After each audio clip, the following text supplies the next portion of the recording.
দিয়েছে ছাড় দিবে না ছেড়ে।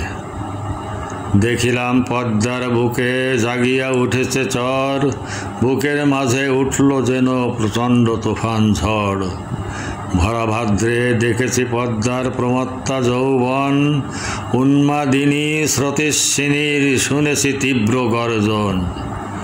দুকুল ভাঙিয়া চলেছে ছুটিয়া মাতঙ্গিনী, ভাঙিছে কুল খেয়েছে গাও উন্মত্ত রণরঙ্গিনী। তরজনে গরজনে ভেঙেছে কত যে ঘর বাড়ি, ধরিতে মাছ জীবিকায় বিধবা হয়েছে নারী।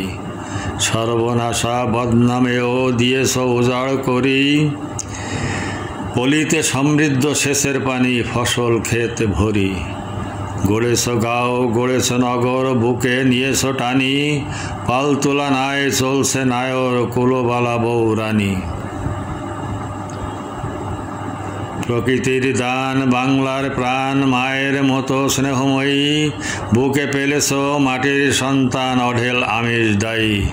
তোমাকে পঙ্গু করেছে যারা ক্ষমা নাই তো তার, হিস্সা নিব তোমায় বাঁচাবো এ দৃঢ় অঙ্গীকার। তোমার সন্তান করিছে পণ কেড়ে নিবে অধিকার, প্রকৃতির দান ন্যায্য হিস্সায় দিবে না তো বিন্দু ছাড়। কড়ায় গণ্ডায় নিবে হিসাব তোমার দামাল সন্তানে,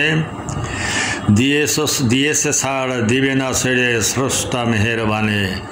উজানে বাড়ি নিয়েছ কাড়ি ভাটির অধিকার, বিচারের মালিক করবেন নিশ্চয় ন্যায্য বিচার তার।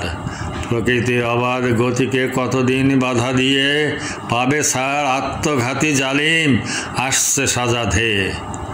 প্রিয় বন্ধুগণ, আসসালামু আলাইকুম। পদ্মার হাল সেদিন দেখে খুব খারাপ লাগলো। আমরা ফারাক্কার আগের পদ্মাও দেখেছি, তার তীব্র গর্জন, তার প্রমত্তা যৌবন, তার যে উলঙ্গ নাচন সব দেখেছি আমরা সচক্ষে। আর সেদিন ঢাকা থেকে আসতে দেখে বুকের ভিতর মুচড়ে উঠল যে পদ্মার মাঝখানে সবুজ ঘাস, পদ্মার ঘরবাড়ি এবং চর জেগে যে কী দূর অবস্থা, ছোট ছোট খালে পরিণত হয়েছে, নাব্যতা নাই, সেখানে মাছ নাই।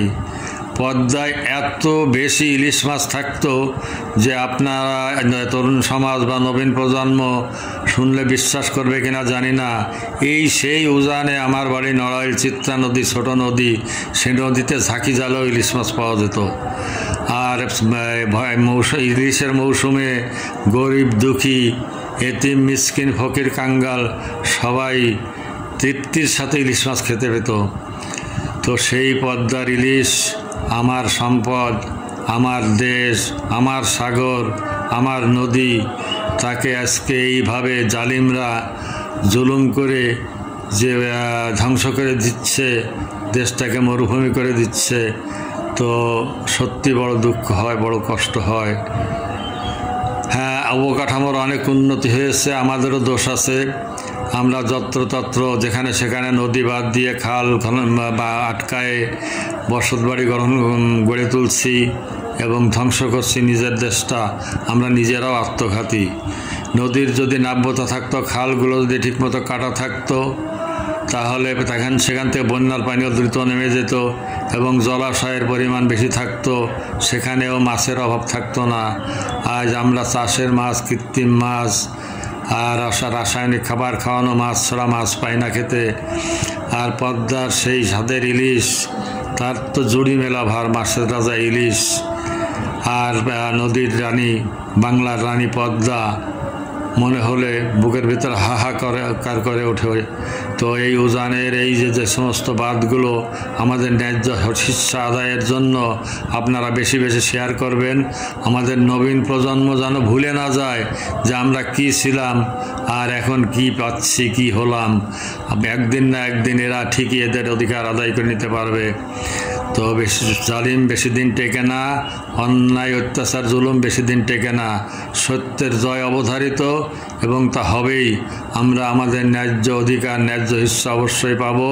আমাদের সেই হারানো সুজলা সুফলা বাংলাকে আমরা আবার ফিরে পাব। তো আপনাদের কাছে স্বনির্বন্ধ অনুরোধ যে আপনারা নিজেরা পড়ুন আর আপনারা নিজেরা সমর্থন দিন, উৎসাহ দিন।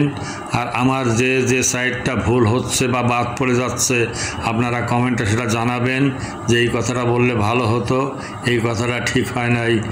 আর বেশি বেশি করে শেয়ার করবেন যেন নবীন প্রজন্ম উদ্দীপ্ত হয়, উজ্জীবিত হয় এবং তারা নিজেদের বিশ্বায়নের পাল্লায় উপযুক্ত করে গড়ে তুলে আমাদের হিস্সা আদায় করে নিতে পারে, আমাদের দেশটাকে আবার সুখী সমৃদ্ধ দেশ হিসেবে গড়ে তুলতে পারে।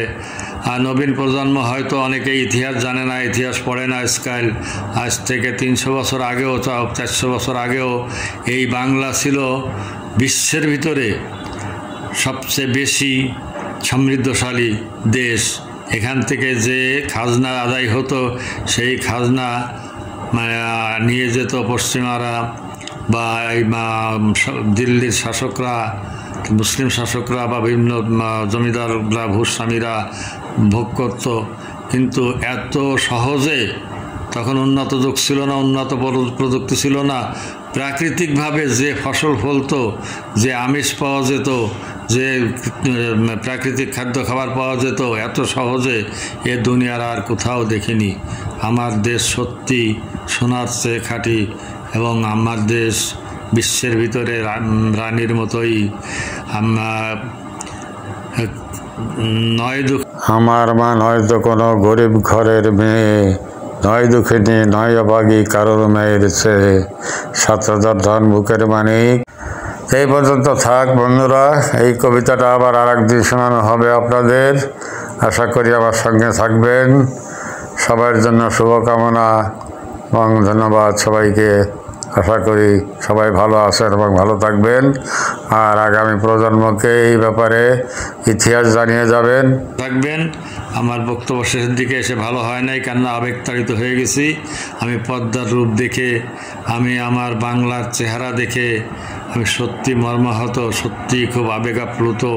তো আপনাদের কাছে উৎসাহ উদ্দীপনা আশা করি, সাহায্য সহযোগিতা আশা করি। অনেকে ভালোবাসেন, আমি জানি যে আমি যতটা যোগ্য নই তার চেয়ে বেশি ভালোবাসা আপনাদের কাছ থেকে পাই। এজন্য আপনাদের কাছে কৃতজ্ঞ এবং সালাম। আসসালামু আলাইকুম ওয়া রাহমাতুল্লাহ।